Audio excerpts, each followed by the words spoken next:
welcome everybody. We're here for another episode of Free to Speak, and as you can see, it is dark. So we were going to meet this morning, Paul, and we had it all set up and ready to go. So you had a busy day, so we couldn't meet until tonight. But I think it's okay. We kind of weren't necessarily planning on meeting this week. I had actually had a video that was going to be posted for this week, and that was some deleted clips from the interview we did with Fred last week when we were talking about the stigma of addiction.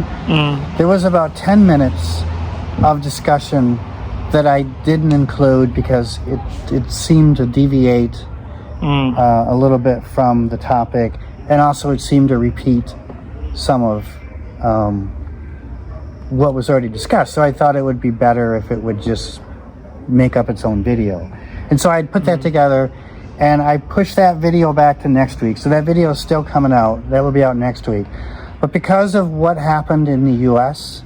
This past week, Paul and I thought it would be good for us to get together and discuss something very disturbing that happened in the U.S. this past week.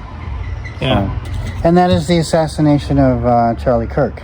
And I came across the video, Paul, accidentally. Like when I was scrolling on TikTok, usually every day I scroll on TikTok. Came across the video, Charlie Kirk's talking, all of a sudden there's a gunshot, boom, he gets hit in the neck and he boom, goes down. And I'm like, this is AI. This isn't real. And I just thought this is real. I kept scrolling. All of a sudden, I heard Charlie Kirk has been shot in another video. I'm like, wait a minute, what's going on here? Was that real? And all of a sudden, I realized it was real. I just realized, okay, I just saw, and this was almost in real time. I don't think it was live. It probably got posted immediately. Like 5 after it minutes happened, later. like it was within minutes of when it happened. Because then I started. Because what happened when I saw the video of someone Charlie Kirk's been shot, what I went is I immediately started to go to mainstream news sources to find out if it was true, and sure enough, it was true. And then I'm like, well, is he dead? Is he dead? Nobody seemed to know what was going on, whether he was alive or dead. And then the reports started coming out that he was in critical condition. I heard one report said that he was in surgery. He was in critical condition. So my wife and I, we prayed. And then immediately after we prayed, all of a sudden the news came over, the wire that he was dead. I think he died immediately. He probably did, because what I saw later, and that's why nobody seemed to know what was going on at first, because then later I saw reports that he probably lost consciousness within seconds and probably never knew what hit him, and he probably died within a minute.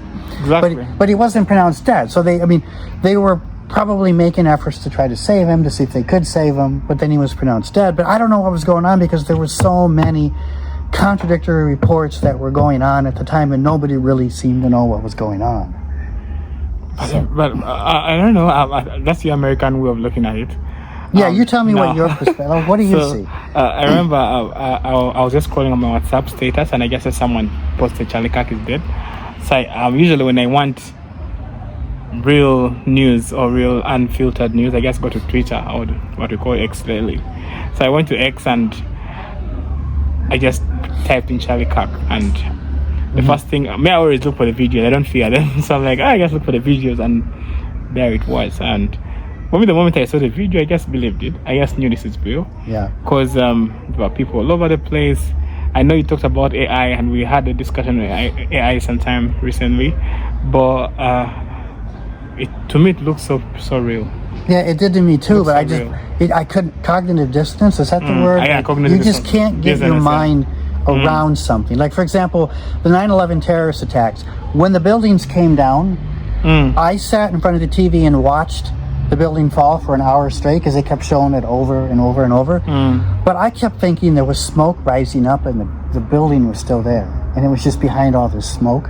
And I couldn't get my mind around it, that the building actually collapsed. Even though I was watching the footage for an hour, I couldn't process that possibility. And so I think for me, I couldn't process. But then once I realized it was real, I looked at the video and I'm like, there's no way you can survive that. That's right in the neck. Maybe actually there's a chance of survival. Maybe. Than a head. Because the headshot is almost certain. But the neck, maybe if it was any very fast, maybe. I don't know. But back to the Charlie Kirk thing. A few months back, not even a few months back, probably a year ago, we talked about some of these things. The polarizing politics, where if someone is on the opposite side of the spectrum of the political affiliation or doctrine, they look at the other as an enemy. They look at the other as a monster. Nazis, racists, homophobes, transphobes. They call you names, and in their mind, it's not wrong to punch a Nazi. So if we can convince ourselves that you're a Nazi, we have a right to kill you. We have a right to hit you. We have a right to hate you. I think the polarity is polarity the right word? Or the polarization, I think, of politics has put us in a position where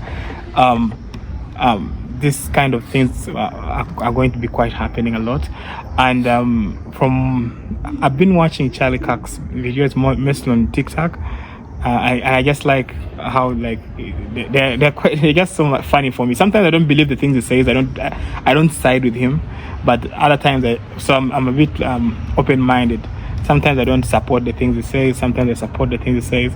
But I just enjoy the debate because he gets these feisty young people and they are debating and with a lot of energy. I just liked it, and I think this assassination is taking away because I think he knew the polarized political environment, but he was trying to live as though it wasn't polarized by moving out there and meeting people and debating them. And and I think even Jordan Peterson does some things like that. I've seen a couple. Jordan Peterson does them, and like you said, you have been telling me about Ben Shapiro. Ben Shapiro apparently canceled all of his upcoming campus events because of this. So I mean, this is definitely going to change the landscape in the United States in terms of holding these public meetings at universities and so forth. But you know what the interesting thing is? I have an article. Charlie Kirk actually, in a sense, kind of not predicted, but he made a post on X that foreshadowed his assassination because he talked about assassination culture. And I want to, if I can bring this up, my laptop here, I don't know if this is kind of distracting when I do it this way, but there was an article that appeared in, this is an article from September 11th. This is the day after he was assassinated. So sometimes what happens, somebody will post something and then they'll find it later and it's kind of cryptic, in a sense, like almost like foreshadowing. This is what this was. So this article, the title of this article is Flashback. Charlie Kirk, Flashback. Charlie Kirk warned of left-wing assassination culture months before his murder. And to read what this article talks about here, Charlie Kirk warned of assassination culture spreading and that it was a ticking time bomb, he said. This is a post he made on X on April 7th, 2025. He posted a poll, results of a poll. This poll was done by the Network Contagion Research Institute, NCIR, in which, within the poll, it found that 48% of people who lean left of center said it was at least somewhat justifiable to murder Elon Musk. 55% of people who leaned left of center believed it was at least somewhat justifiable to murder Donald Trump. I'm not saying that there's no hate on the right, because there is. I mean, you've got extreme groups on the right as well, but here's the KKK right wing, I guess. So here's the controversy behind that. The KKK originally, they were all Democrats when they formed, because originally the Democratic Party was the party of racism, because the Republican Party was formed as the anti-slavery party. So if you were a member of the KKK, you were a Democrat, and in fact, by default, and in fact, when I was growing up, people like David Duke and all the major KKK people were all Democrats. Now the KKK people, they don't like the Democrats anymore. But the KKK is pretty much a dead organization. There used to be millions of people in the KKK, and now there's only a few thousand, maybe. There's a video that was circulating during the campaigns of KKK guys, and it was so disturbing. But I think they were supporting more of like Trump. Yeah, it's possible. Probably because Kamala was black anyway. So yeah, so you have extremist groups on the right, but they're more fringe, and their mainstream rejects these extremist groups. But this poll seems to indicate that some of the extremists on the left are not fringe. And some of my experiences of what I've seen, it's more of a norm. It's more of a norm for their side. Because, for example, I've never had a conservative say to me, I hate you because of what you believe, or I don't want to be friends with you because of what you believe, or you're a bad person because of what you believe. But I've had several liberals say that sort of thing to me, and do that sort of thing to me. And so, and then I think another thing is that I've seen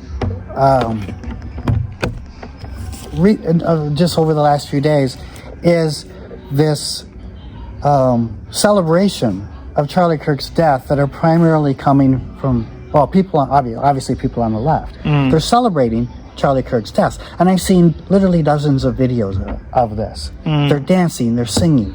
And in fact, cancel culture is being reversed in the U.S. now. People are losing their jobs in mass numbers right now because they're making these kind of posts. They make a Facebook post, condoning this murder and almost implying and saying it was justifiable. And people are losing their jobs. And I can give you several examples of that. We're doing this kind of in real time here, folks. And this news is breaking. This news is breaking fast. In fact, the way we're doing this now is probably different than maybe the way we would do it this morning, because there's been a lot of new developments since this morning. I can tell you an example of somebody who lost their job while I'm looking for these articles.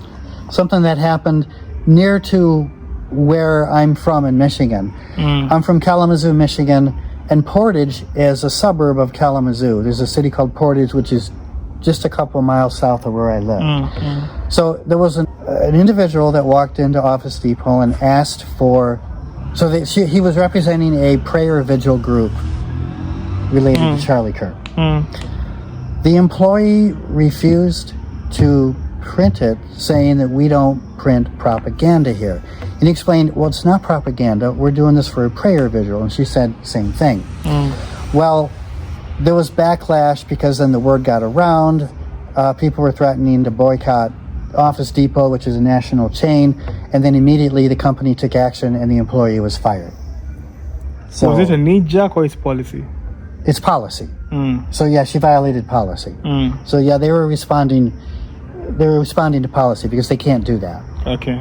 Here's an office staffer fired after violence-supported reactions to Kirk assassination. Here's another article here. I'm just reading titles of articles here. Multiple high-profile figures fired after vile remarks following Charlie Kirk's assassination. One of them was somebody that worked with a major news network, MSNBC. A growing number of individuals are facing professional consequences from being fired or placed on administrative leave for public comments they made in the wake of the assassination of conservative commentary Charlie Kirk. Matthew Dowd was the MSNBC political analyst who was fired. Kirk has been one of the most divisive, especially divisive younger figures, who is constantly sort of pushing this sort of hate speech, there's that term, hate speech, or sort of aimed at certain groups. And I always go back to hateful thoughts lead to hateful words, which lead to hateful actions. And I think that in this environment we are in, you can't stop with these sorts of awful thoughts you have and them saying these awful words and then not expect awful actions will take place. And that's the unfortunate environment we are in. So he's kind of saying, well, if you're going to say these things that he says, then you're going to get assassinated, basically. Exactly. Yeah. So he was fired for that remark. He's trying to say it without saying it. Yeah, right. He tried to backtrack. Of course, he realized he was in trouble. But here's one: a sports team like the California Panthers, a communication coordinator was fired. His name was Rock. His name was Charlie Rock. He was a communications coordinator. Posts that were linked to him appeared to show him questioning why people were sad that Kirk had been shot and killed. The song Protect Your Neck, from the Wu-Tang Clan was also shared. So he was fired. Here's a Secret Service employee that was fired. I also saw an article about a restaurant. This one was really bad. He didn't represent the restaurant, he was representing himself, but it affected the restaurant itself. And some other restaurants hoping, okay, this guy's gone, please forgive us. Which is one of the reasons why I don't like cancel culture, because people are going to make the restaurant pay for what this one individual did. Restaurant in major city faces fallout over offensive Charlie Kirk post by co-owner. So this co-owner, his name was Sharp. He wrote, "Good riddance. What a piece of shit." Sharp doubled down and said, "Don't you dare come at me with your hypocrisy. If you think that threats of social media attacks on me or my business will in any way keep me silent about what I believe, you are sadly mistaken." However, he was wrong. On Thursday, several Lucio Q business partners announced that they had cut ties with the restaurant. Lucius Q later announced it had parted ways with Sharp. So, I don't know, I never heard of Lucia Q. This might be some sort of chain of restaurants, and this is one of those restaurants. This is my impression. So then, that restaurant then could no longer affiliate with that chain and would lose the license to sell their food and their recipes, which puts that restaurant in jeopardy. But, I see a knee-jerk reaction because what I'm saying is that partners with Lucius Q first reacted by cutting ties. Then Lucius Q, the local restaurant, cutting ties with Lucius Q generally, and now Lucius Q responded to that by letting him go. I think that's what I've seen. Yes. So they let him go, even though he's bragging on posts that, hey, I'm a co-owner, you can't do anything to me. Well, yeah, they can if the rest of everybody at that restaurant and the other co-owners decide they want to get rid of you, and that's just what they did. And so he was gone. And then all of his posts suddenly disappeared, and now his Facebook page is private. His Instagram, is it Instagram or his LinkedIn page? I think maybe his LinkedIn page disappeared. So all of his pages are now gone. So you're seeing kind of cancel culture in reverse.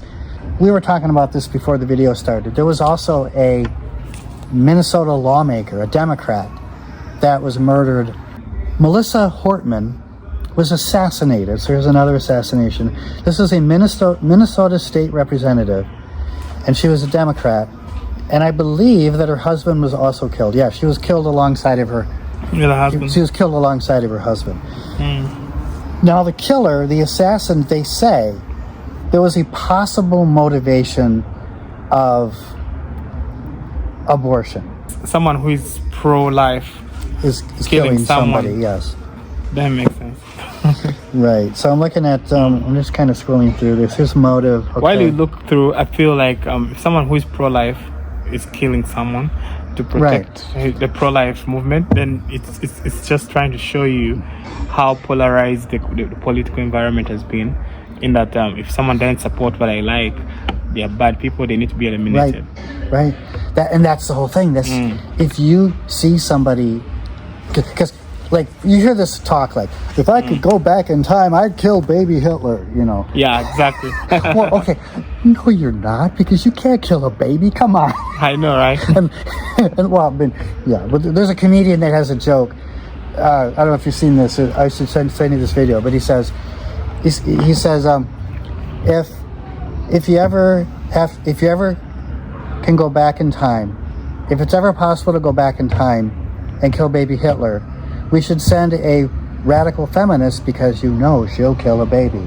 I know, it's a joke, too and when much he work. says it, Yeah. the crowd, like half very the crowd, heavy. it's so heavy. Yeah. But before you move on from that, if you were to go back in time, why would you kill Hitler? Maybe Hitler. You would rather nurture him to be a better Right. person. It changed the influences on his life. Yeah, exactly. Right. If you, because you could go back in time, which you can't. But if you could go back in time, why would I want to kill somebody and not just change the influences instead? Exactly. Change the circumstances that caused Hitler to rise up, so that Hitler never commits the act of atrocities, so that they never happen. You know, and is that a better option than killing baby Much Hitler? better. But I don't know. But that's just me. So continuing with Melissa Hortman, the motive here, federal charging documents. This is based on U.S. federal charging documents. Federal charging documents described the killer as acting with the intent to kill, injure, harass, and intimidate Minnesota legislators. His anti-abortion views are considered a possible motive, but not confirmed from what I can find Yeah. out. So you have a possible example here of right-wing violence. And when we're dealing with Charlie Kirk, I don't know if you know.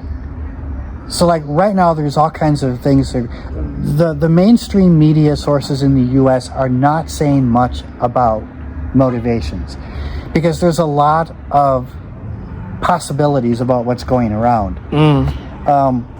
For example, there's things that have come out where one family member was reported saying that his entire family is conservative. In fact, they're Mormons, as I understand, and that this individual who had assassinated Charlie Kirk was the one that leaned more to the left. So you have people that are arguing that he leaned more to the left, he went off to college, got radicalized.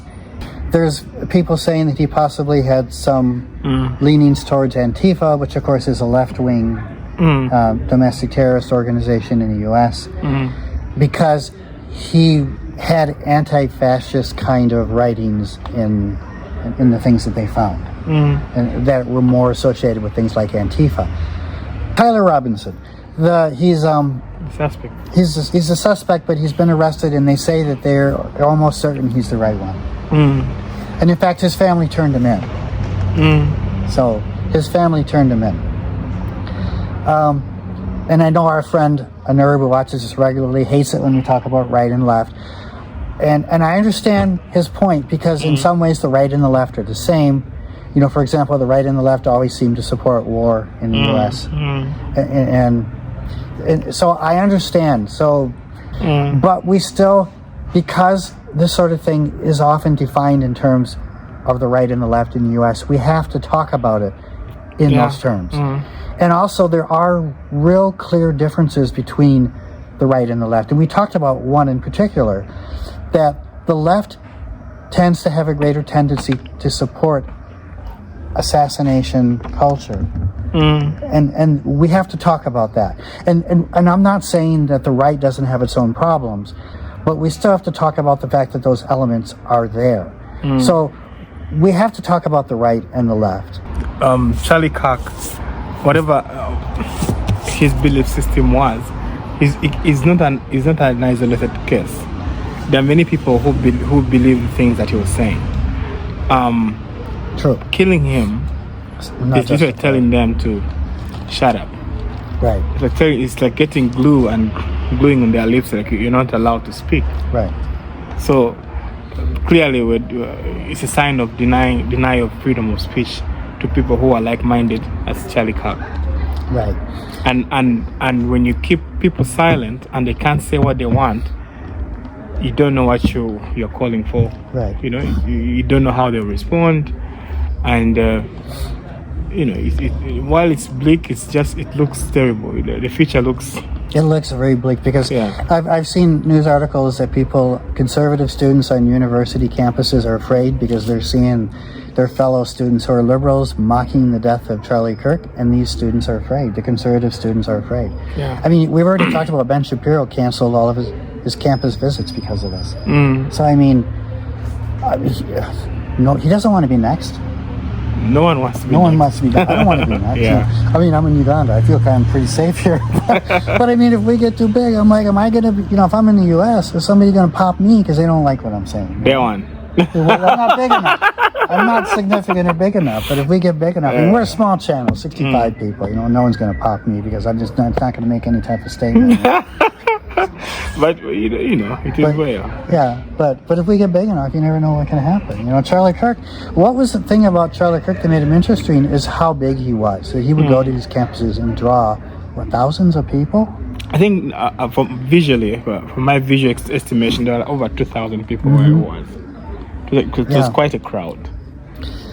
There is another issue I want to discuss related to Charlie Kirk, and that is the content of the things that he talks about. I don't agree with everything Charlie Kirk says, but I can say I don't agree with how the left is characterizing him. And I want to give a couple of examples of how Charlie Kirk is being quoted out of context. Because this is one of the things that bothers me about what people do, is when they want to demonize somebody. One, they'll call it, like we were talking about this, they'll call you a Nazi, they'll call you a racist, they'll call you a homophobe, they'll call you a transphobe, because it's okay to hate a bad person, so they make you a bad person. But another thing that they do that I hate is they take quotes out of context. Yeah. Right. And I want to talk about a couple of these, and there's many of these quotes that are circulating on social media. I want to talk about two examples of this because I think that these two are two particularly heinous examples. Is that the word I want? Heinous? Two particularly heinous examples. Two particularly bad examples. Okay. One is, there's a quote in which they're saying that Charlie Kirk hated empathy, that he did not have empathy for people who are victims of shootings, like school shootings and so forth. But what Charlie Kirk actually said, if they quote the whole thing, he says that he hates the word empathy. He prefers sympathy and compassion. So he's not saying, like people are quoting, he doesn't have empathy. See, he's heartless. He doesn't care about these people who are dying in school shootings. That's not what the quote means in context. What the quote means is he doesn't have empathy. He has sympathy.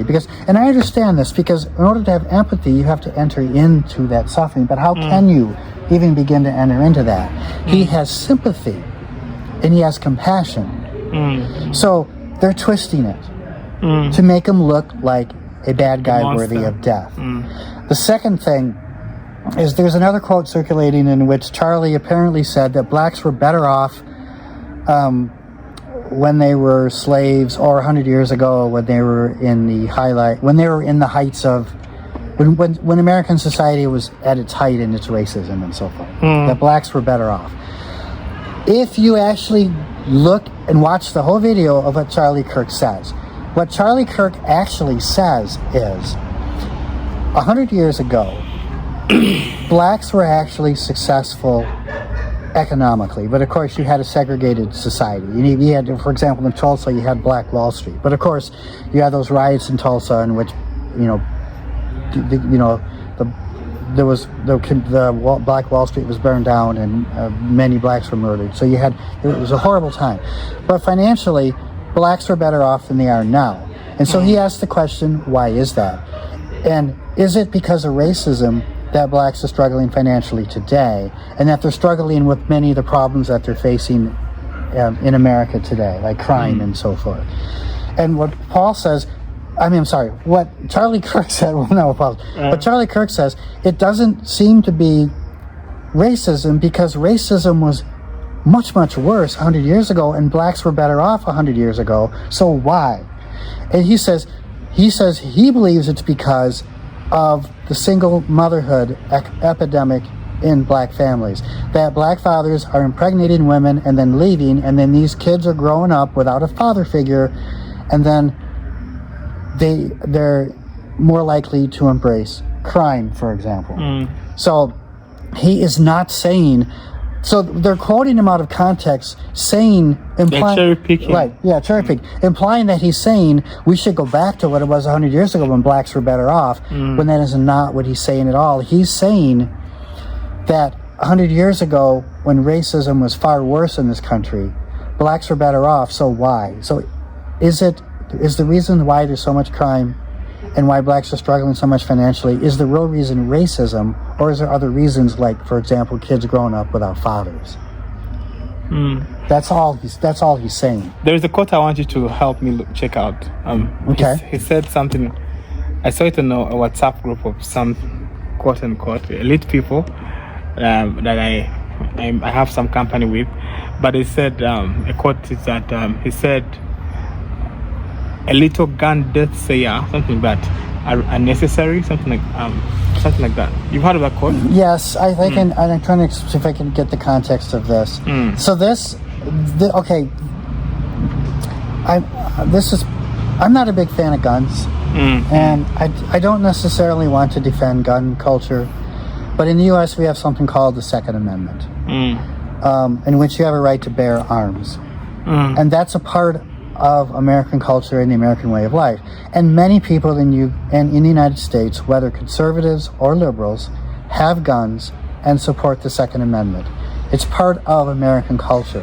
What Charlie Kirk is saying is not unlike what many Americans would say. So maybe we can find the phone. Try to get it. Let's look at. While you get it, I'm trying to. I've been trying to, cognize, think about it. And I'm like, okay, maybe when he says a little gun deaths or a number of gun deaths are necessary for the society, I think probably what he means is that we shall check it out. But what it means is, we have guns to protect ourselves, and guns are not of any use if actually they're not being used, if they're not killing people.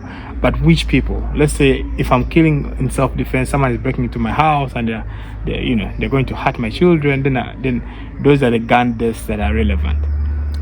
I'm thinking about it in that context, but something like that. Let's see if we can get this to play. Hopefully it'll show up. Let me see, get the volume here. Hopefully this will be picked up. Increase the volume.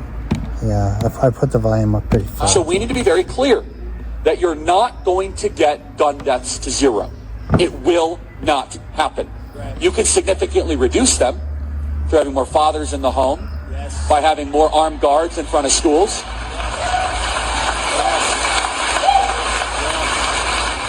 Yes. We should have an honest and clear reductionist view of gun violence, but we should not have a utopian one. You will never live in a society when you have an armed citizenry and you won't have a single gun death.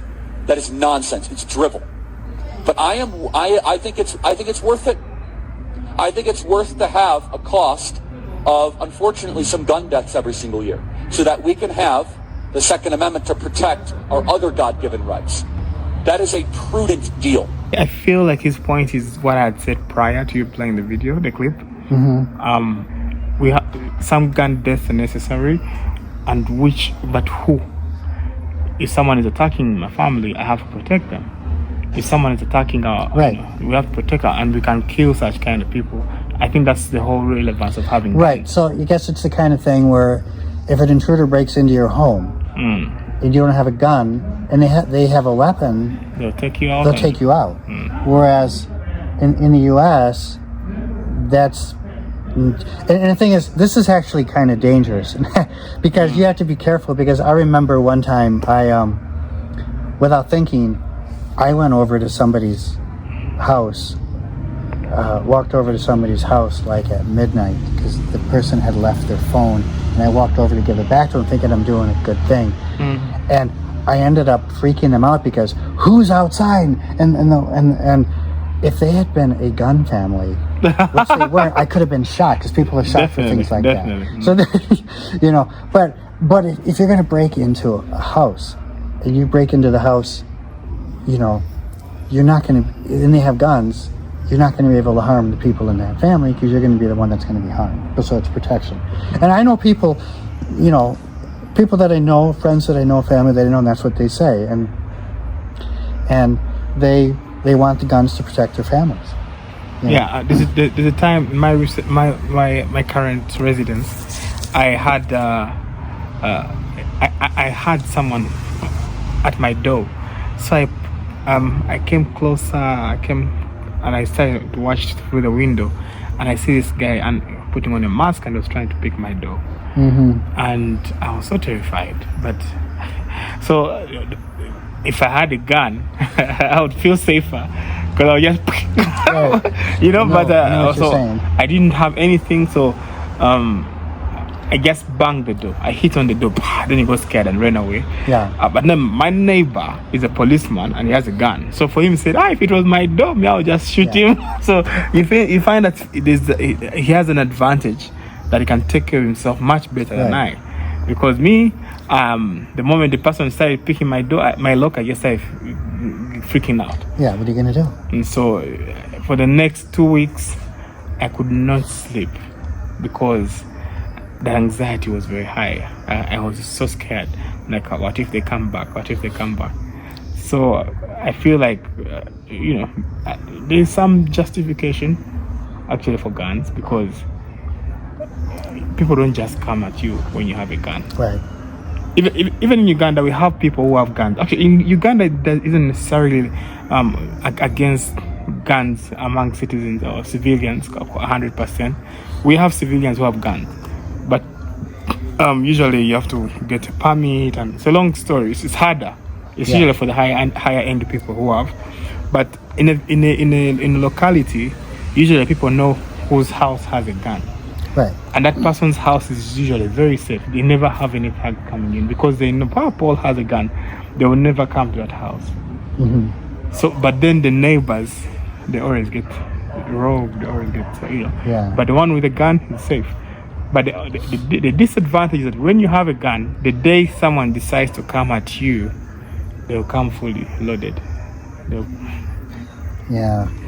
Well, I mean, he was 200 yards away on a roof? 200 yards, yeah. Perfect shot to his neck. And I think in the U.S. there's kind of a movement on the part of some people to get certain kind of guns, more powerful guns removed. If you remove those more powerful guns, it wouldn't have saved Charlie Kirk because he was killed with an ordinary gun, ordinary hunting rifle. I think, and I may be wrong about this. Somebody can correct me because information is changing so fast that you can find, something gets reported and then later that information gets contradicted. And this is so new. It's such a fresh news story. It's going to be developing. Like things have developed even from when we were planning on doing it this morning. And if we had done it this morning, it probably would have been a very different story. It would have probably been a very different episode from what it is now because so much has happened or been learned since this morning. So, but yeah, if anything we say, if anybody finds anything that we say that's incorrect, please correct us because this is, fresh news is developing as we speak. Maybe things have even developed or changed since we started this episode. This has been our longest episode we've ever done. So, and it's going to be when I post it, I think, because I'm not going to cut. Yeah. And there's a lot more that I want to talk about. Maybe we can come back and talk more about this later because there's several other things that I have that I wanted to address. But you maybe had a couple of questions you wanted to ask to kind of wrap up our discussion for today. Yeah. Simply put, so from all this that's happening, who benefits from this guy's death, and who is losing? I think the conservative movement in the U.S. because you now have a martyr.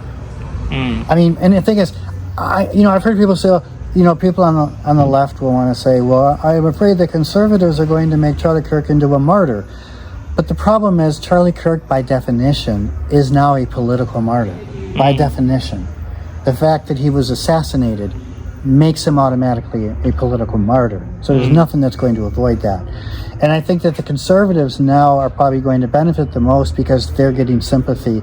And it's exposing the darkness that is in the U.S., in the culture of the U.S., which you and I have talked about before, the culture, this culture of hate. Opposites. When I say hate, I don't mean like hate speech, like the people that I'm not defining. I mean the real raw hate that exists. I like your animation. Yeah, my animation. I'm talking about the hate that causes people to call people they disagree with Nazis. I'm talking about the hate that causes people to take quotes out of context, like Charlie Kirk's quotes, in order to make him look like he's a bad person who's worthy of death. That is vile. You know. But is there anyone that actually is bad enough to deserve death? Maybe we shall talk about that later. You want so to conclude? I can answer. Well, I think we can answer that question. I think yes, maybe. Well, just seriously, because maybe yes or no. Because I'm opposed to the death penalty. Okay, I'm opposed to the death penalty. But if somebody has done something like a crime worthy of death, quote unquote, like you're talking about giving Tyler Robinson the death penalty. Now I'm opposed to the death penalty. I don't want him to get the death penalty. He's young. I mean, of course, his life is ruined, but he got deceived at a young age, and there's nothing that can undo what he's done. And before you continue, the point that you made, without intending to answer, you didn't read my mind, but what you just said is actually the premise for my questioning. If we don't talk about we are all born with sin, but just from a point of psychologist point of view, evil is nurtured in us. It's nurtured in us by our own life experiences and the people that raise us, or whether we've been bullied around, whether we've been basically we nurture the evil in people. For example, if we find a child soldier, and this child Konyi used to do this. Yep. He used to get Joseph Kony. Yeah, he used to get young boys, let's say like 6 years old, and he will abduct them and with their parents, and then they would get the parents and boil them in pots, and then they would force this child to eat the parents' meat. Now, this same child would be forced, let's say, to kill the sister, and they are forced to eat the sister's meat, or rape the sister, all these kind of things, and then they will raid the village and they force them to kill people. So this child has, from the get-go, they've been nurtured to be a killer. Now, when I see this person, even if he has killed me or my son or whatever, yes, I'm angry.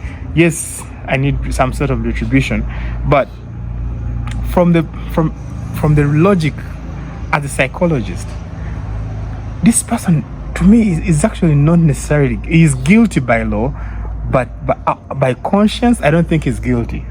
This person was groomed to be that. So for me, I'm thinking instead of saying we give him a death penalty, can that person be rehabilitated? Can we understand that it's society that has failed him? That's why he ended up the way he is. There's a reason why I'm at this point in time, I cannot get a knife and just. Wait, either can I. I don't have what it takes. However angry. The thing is, I can't even curse. Like, for example, when I get mad at people, I will never even curse somebody. Like, I will never swear at somebody, for example, because I can't do it. It's not in my nature to do it. I literally, it's not that I never swear, I use profanity, but I can't even direct that at somebody. It's like, let alone kill somebody. Yeah. So I'm thinking the fact that I cannot get a knife or a machete or whatever and just and feel nothing does not necessarily mean that I'm good per se. Well, maybe I'm you're good. better than anybody else. Better. I just feel like it's just that my life circumstances and how I've been, how I've navigated through life, I'm the result of that. And the result is what you see. I'm unable to cut someone's neck off. Yeah. And now the other person who is able to cut someone's neck off and look like nothing happened, even them that them being that is a result of how their life has panned out, of how their life has influenced the change in them or the personality they've come up with to be. That's why I've heard that when someone kills someone for the first time, it terrorizes them, it traumatizes them, it's very heavy. But then it's easier to kill the next person. Yeah. After killing 50 people, you feel literally nothing when you kill. Yeah? So in other words, this person wasn't a serial killer or from the beginning. It's nurtured over time, and then after in a couple of kills, then you the sympathy, the empathy, it all goes away. Yeah. That's when you become a psychopath. Right. And you don't feel and you don't care. But there's no person who is a psychopath from the beginning. It just comes over time. Something like that. I had another question. So after answering who wins, and you said the right is has got a matter for themselves. But then what does it say about what next for the political space? What does this suggest about such interviews, such debates, such? What does it say about it? I don't know. That's a good question, and it's kind of a scary thought, because you're already seeing people afraid. You're seeing people like Ben Shapiro canceling his campus events. It's going to change the landscape of things in America. I mean, I think that something like what Charlie Kirk is doing will probably not happen anymore. And will people do enough soul searching that things will change? I don't know. I envision it going virtual. Like people will have such debates, but now virtually, in the safety of their homes. Yeah. Yeah, and maybe we shall have these debates, but low-key individuals like kids at college who are not gathering as much international attention, something like that. Yeah. Or maybe we want to be proven wrong. We want to see who is brave out there to just do continue doing it. So, so that's one question. Over the period we've been discussing, the other questions have disappeared. But in case one of our viewers has any question, they can always ask a question, and we're glad to respond to them. And if you have a comment, if you want to add anything, feel free. Yeah. And we will be back with another video in 7 days. Thank you. Bye for now.